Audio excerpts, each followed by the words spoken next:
हाँ, Sultan Salateen is there. Hello hello. Hello. हाँ जी, कैसी हैं? मैं ठीक ठाक, आप सुनाएं। बस जबरदस्त।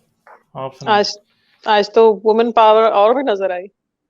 हाँ, मगर ये है कि वो खवातीन कम ही आ रही हैं, बहुत ज़्यादा। मतलब हम्म। किसी दिन हो जाता है कभी कभी, मगर जो है कम ही है। तो मुझे लगता है कि खवातीन जो हैं वो ज़्यादा बिजी हैं बंदों से। वैसे एक बात ये भी है कि शायद हमारी सब कॉन्टिनेंट की खवातीन रिलीजन को इतना क्वेश्चन भी नहीं करना चाहती, क्योंकि मैं देखता हूँ जेंडर जो नज़र आता है ना चैनल के ऊपर, उसमें सिर्फ 5% वो में औरतें होती हैं। 95% आर मैन।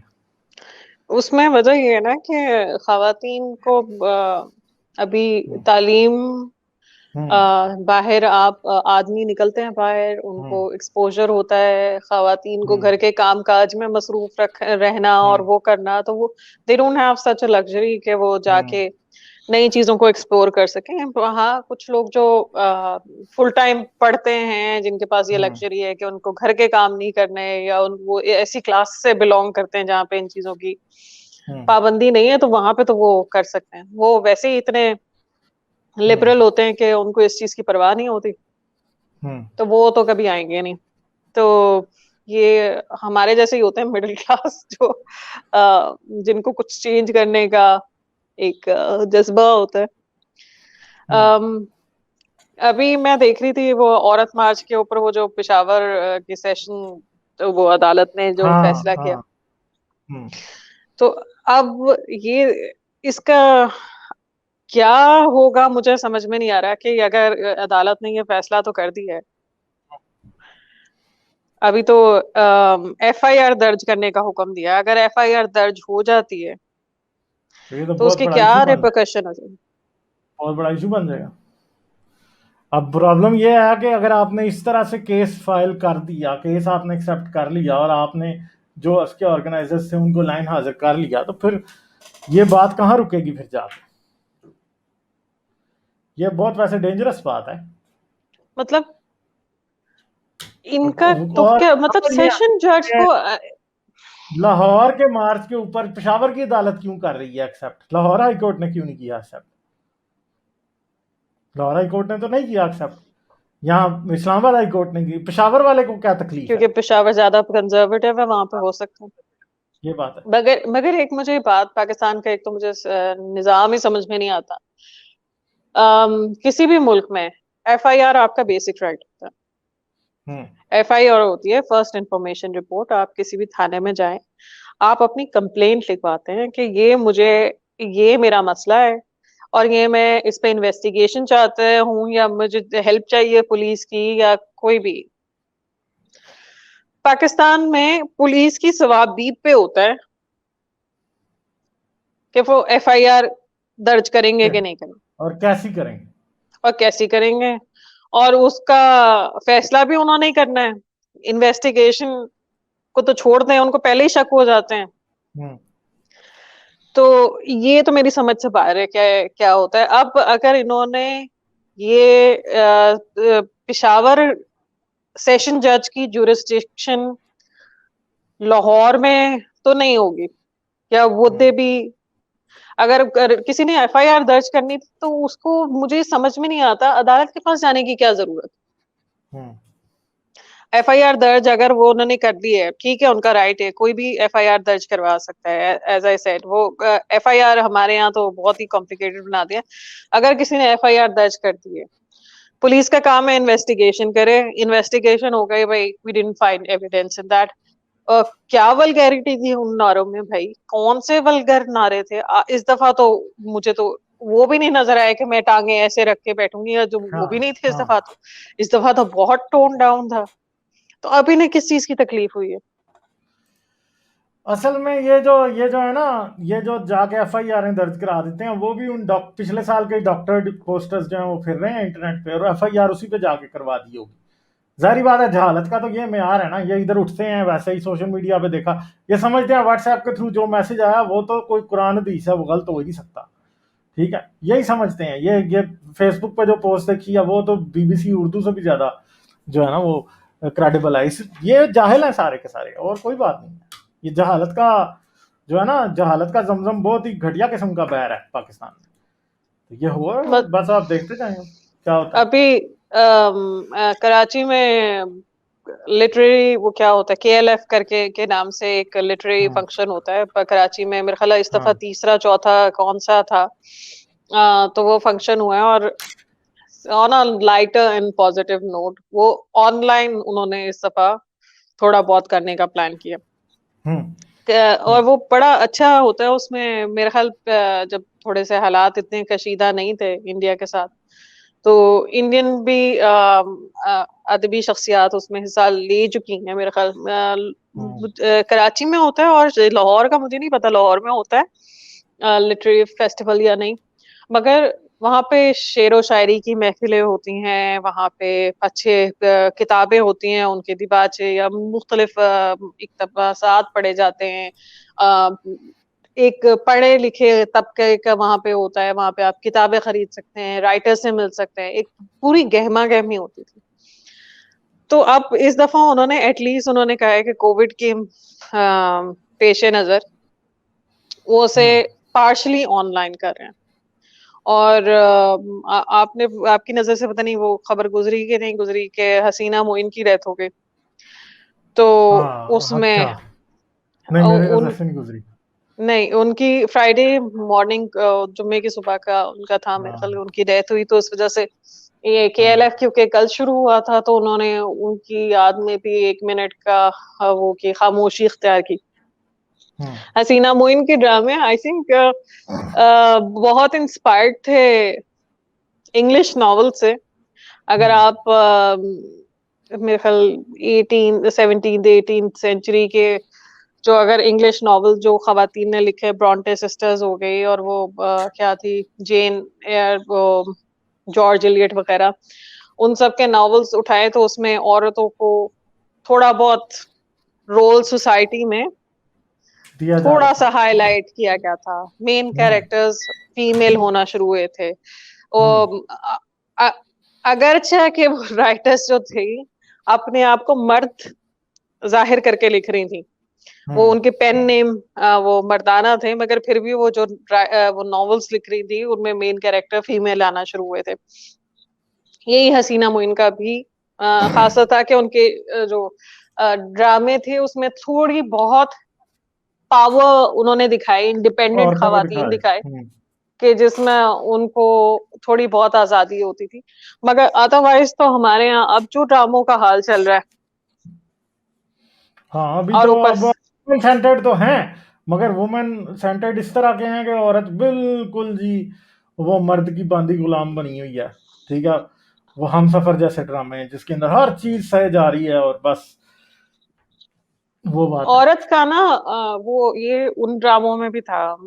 आई रिमेम्बर ये जो टेन या वाले जो इस तरह के जो नॉवल थे, या क्या सेंस एंड सेंसिबिलिटी टाइप के, उसमें होता है कि औरत का काम है बर्दाश्त करना, हम्म और एक अच्छी औरत अपने कैरेक्टर का इम्तिहान देती है।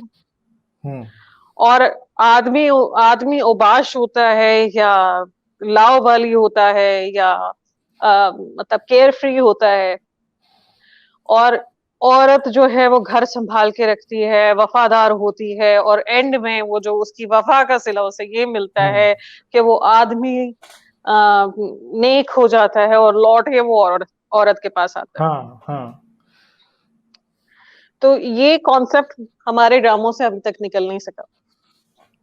यही अभी बात तक है ना। और हमारे ड्रामों इंडिया में में भी कुछ वैसे ही उनके भी यही ड्रामे इस तरह के चलते रहते हैं, और पाकिस्तान के भी ऐसे ही चलते रहते हैं। मुझे नहीं पता कि कौन किससे अफेक्टेड है वैसे, मगर मुझे ये याद है कि 90s में ड्रामे जो थे वो इस तरह के नहीं होते थे। बड़े बड़े सोशल इशू ओरिएंटेड ड्रामे होते थे, अभी भी कुछ बन रहे हैं। जैसे हम टीवी पे पिछले दिनों एक ड्रामा आया था जिसमें चाइल्ड अब्यूज को जो है वो, उडारी शायद। हाँ उडारी था मेरे ख्याल है या क्या, मैंने देखा नहीं है, बट उसके ऊपर बड़ी बड़ी तकलीफ हुई हुई थी मौलवियों को कि जी वो एक बंदे को दिखाया था कि वो अपनी सौतेली बेटी के पीछे पड़ा होता है और वो हम्म बच्ची होती है। उसकी आखिरी किस्त मेरे ख्याल है एयर भी नहीं होने दी थी इन्होंने। उन्होंने फिर मेरे ख्याल सोशल मीडिया पे की थी या सोशल क्या किया मीडिया पे था, की थी। सोशल मीडिया पे की थी, एग्जैक्टली। उडारी, मुझे नहीं अब नाम याद, क्या ड्रामा था, शायद उडारी ही था। उडारी था। मगर उसकी उसकी आखिरी किस्त जो है वो सोशल मीडिया पे ही हुई थी। मैंने यार भी वो हम बीच टीवी पे नहीं हो सकी थी। मैंने पाकिस्तानी ड्रामे तो बहुत अरसा हो गया, पाकिस्तानी इंडियन ड्रामे नहीं देखे। और हम्म अब तो जो हाल है, देखने को दिल भी नहीं करता।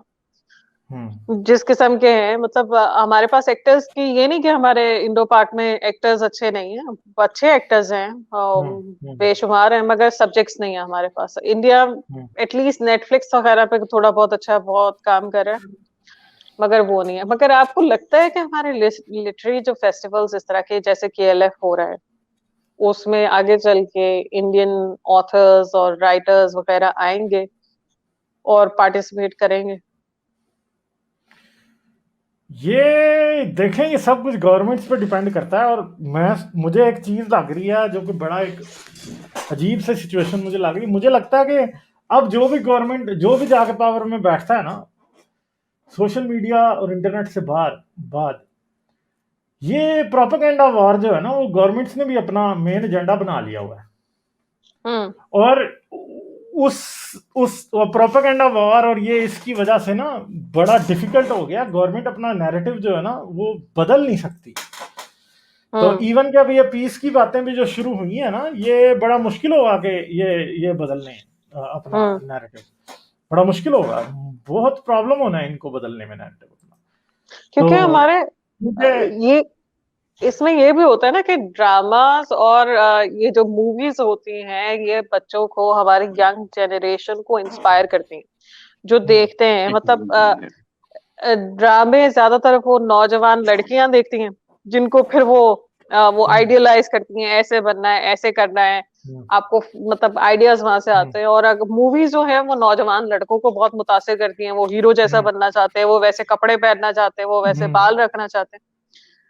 हम्म तो अगर हमारे ड्रामे और फिल्में इस तरह के हैं, जिनको जो बहुत ही लार्जर देन लाइफ हैं, और उन्हें आप रियल लाइफ हम्म में, मतलब करोड़ों में बातें हो रही हैं, अरबों में बातें हो रही हैं, तो वो आप कहाँ से वो आम जिंदगी में लोग उसे क्या कहते हैं, उसे आइडेंटिफाई कर सकेंगे? हम्म। तो ये आई थिंक मगर होप। वो जो मैं बात कर रहा था ना, जो आपने पूछा कि जी लिटरेरी फेस्टिवल्स में कहीं इंडियन ऑथर्स आ सकेंगे या नहीं आ सकेंगे, तो मुझे हम्म। लगता है कि ये डिवाइड बढ़ाए जा रहे हैं अब। मुश्किल हो जाएगा, हो रहा है अब। नसीरुद्दीन शाह वगैरह या उस तरह के लोग भी अब पाकिस्तान आए हुए बड़ा अरसा हो गया। और अब इधर से चक्कर जो ये है ना जाते कि हैं उनके साथ जो सलूक होता है वहां पे, वो भी आपके सामने ही है। हालांकि ये जितने भी एक्टर्स और आर्टिस्ट वहां पे जाते हैं, हमें पता है कि ये बहुत ही, मतलब इंतहाई लिबरल किस्म के लोग होते हैं जो जाते हैं यहाँ से पाकिस्तान से उधर काम करने। तो उनके लिए भी दरवाजे इंडिया में बंद हैं और उधर से कोई इस तरफ आ नहीं सकता, क्योंकि वो भी जो आता है उसके खिलाफ भी एक प्रोपेगेंडा पूरा शुरू होता है। तो ये गवर्नमेंट का प्रोपेगेंडा जो है बड़ा खतरनाक है। ठीक है, हम्म। दूसरी तरफ तारिक जमील जैसे लोगों को जो है वो प्राइड ऑफ परफॉर्मेंस दिए जा रहे हैं। हम्म। ठीक है, मौलवियों को मुझे नहीं पता कि ये इसके और भी मौलवियों को वैसे मिलते आए हैं। मौलाना तकी उस्मानी को भी मिला था, मर गया हम्म। हुआ है। औरों को भी मौलवियों को मिलते रहे हैं, मगर तारिक जमील को देना तो बिल्कुल ऐसा ही है कि तारिक जमील ने असल में पीटीआई गवर्नमेंट को बड़ा, इमरान खान जी हमारा नेक हुक्मरान है जी, बड़ी दुआएं, वो आपको याद है पिछले रमजान की बात है कि जी बिल्कुल याद है। रो रो के जी, तूने अल्लाह ताला हमें नेक हुक्मरान दिया, इसलिए अल्लाह इसकी हिफाजत फरमा। सदके ना जाए तारिक बंदा उसके जमील का, ड्रामे में। तारिक जमील जो था बिल्कुल ऐसे लग रहा था जैसे कोई बुढ़ी सी फूफी नहीं होती, बिल्कुल ऐसे लग रहा था मुझे। तो फिर फूफी और ऊपर से फफे कुटनी। रोना भी इसका इतना झूठा हाँ होता है कि आंसू भी नहीं हाँ आते। हाँ हाँ। तो रो रो के जी कर रहा है। और इसने ना मौलवियों को भी, मौलवियों पहले मैंने मौलवी कभी को रोते हैं, रो रो के दुआएं करते हैं ना, बड़े कम मैंने देखे हैं। तारिक जमील से पहले कोई नहीं, उसके बाद आमर लियाकत भी शुरू हो गया। नहीं नहीं अब भाई, हर मौलवी शुरू हुआ हुआ है। वो जो मदीने में बैठा होता है मौलवी, क्या नाम है उसका यार, हाँ, मदनी मुझे, मदनी चैनल वाला, हाँ, क्या उसका नाम है, बप्पा म- जानी। वो तो, वो जो उसके तो लाल रोने दाढ़ी की वाला वीडियो है, ऐसी है कि बंदे को उल्टी आ जाती है देख के। उसकी Yeah. उसकी Okay. वीडियो Sure, मैं sure. देख Sure. Thank you. वीडियो मैं देख रही थी। तो उसमें वो जनाब, वो वैसे दुनिया की हर बात करते हुए, ऐसे मौलवी, उनके अंदर जज्बात का एक हम्म मासा भी नहीं होता, कहते हैं ना, एक चाय के चम्मच जितने भी जज्बातियात नहीं होती उनमें, बड़े ठंडे तरीके से हर चीज का फैसला सुना देते हैं।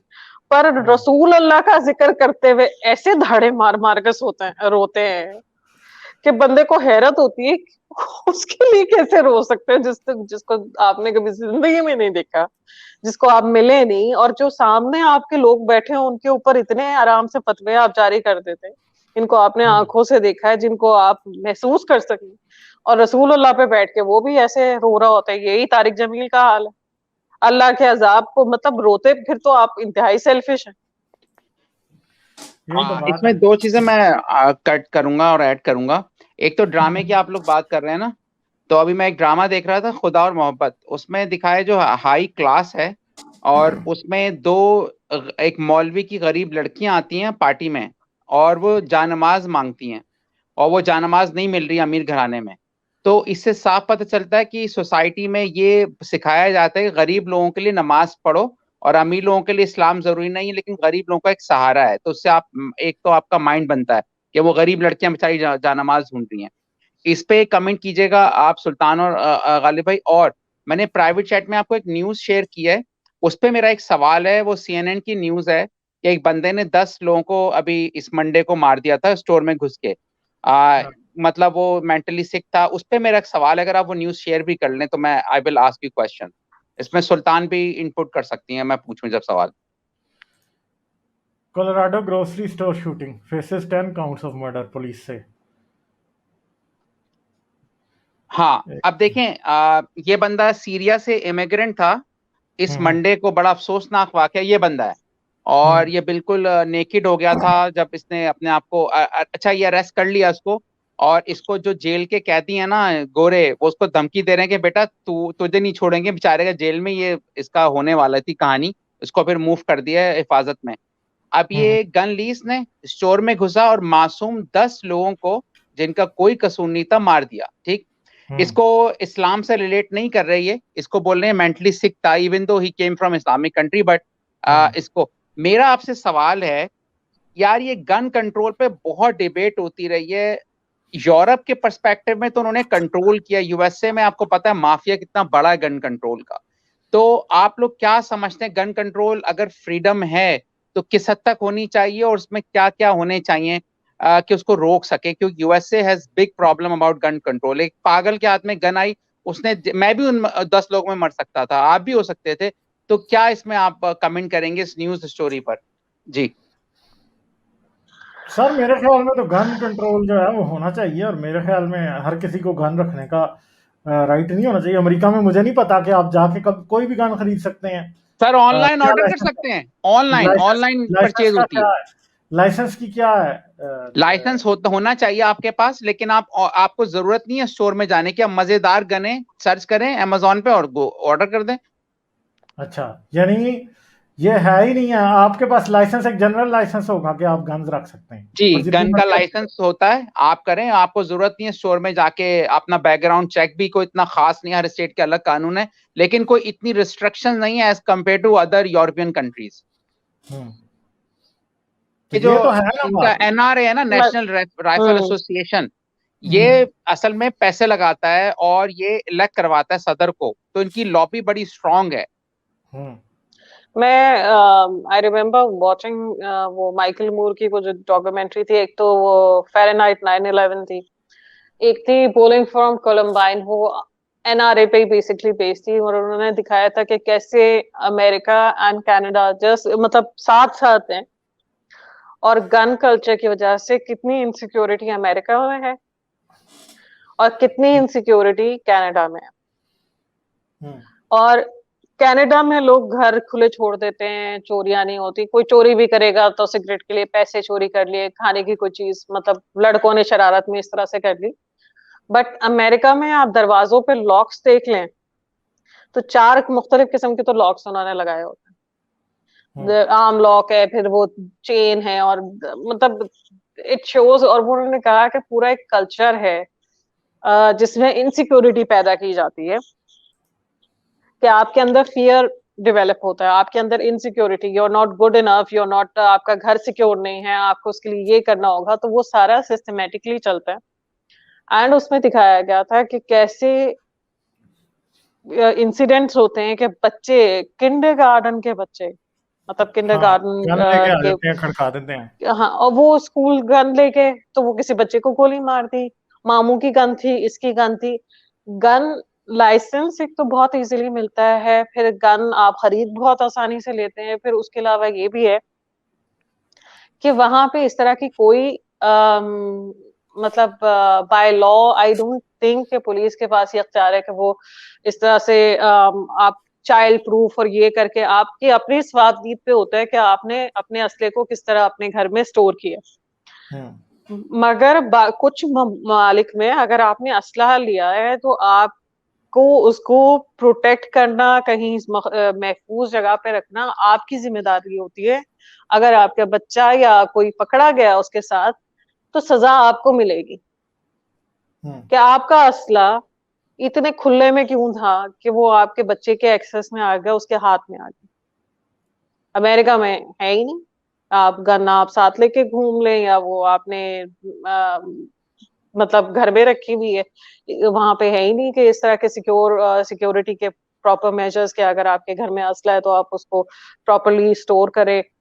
और वहां पे शूटिंग और वो सारी चीजें, आप अक्सर बॉर्डर कंट्रोल के भी प्रोग्राम देखे तो वो हंटिंग की राइफल्स लेके आए, इतने मजे से जा रहे होते हैं। तो ये तो बहुत बड़ा प्रॉब्लम है, और एनआरए इज वेरी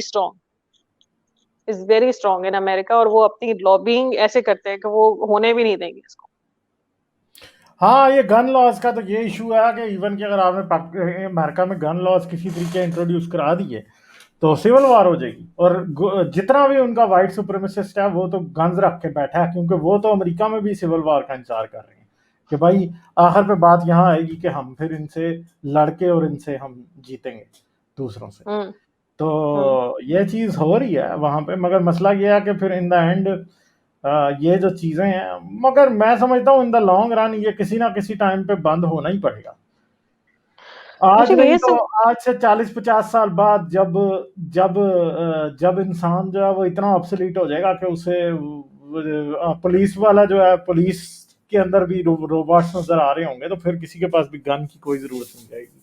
और मेरा ख्याल है कि अब जितना ज्यादा सर्वेलेंस जो है, सर्वेलेंस एक बहुत बड़ी वजह है जिसकी वजह से आप गन्स को सोसाइटी से रिमूव कर सकते हैं, क्योंकि आपको पता है आप कोई बंदा क्या कर रहा है क्या नहीं कर रहा, क्राइम करना दिन ब दिन और मुश्किल होता जाएगा। जैसे जैसे चीजें कंप्यूटराइज्ड होंगी, क्राइम करना is going to be almost impossible. तो गन्स की उस तरह जरूरत नहीं रहेगी डेफिनेटली। तो इसको मैं लिंक एक और न्यूज से मैं करना चाह रहा हूँ। जैसे हम बात कर रहे हैं ना गन कंट्रोल पर, अगर हम देखें पेशावर वगैरह पाकिस्तान में, सुना है वहां पे तो पठानों की बड़े कम्युनिटी में बनाती है गन। तो हाँ ये जो, हाँ हाँ, तो जहां गन ज्यादा होंगी वहां वायलेंस नेचुरली होगा। जस्ट लाइक जहां कंप्यूटर ज्यादा होंगे, जहां आईपैड ज्यादा होगा, लोग ज्यादा कंप्यूटर यूज करेंगे।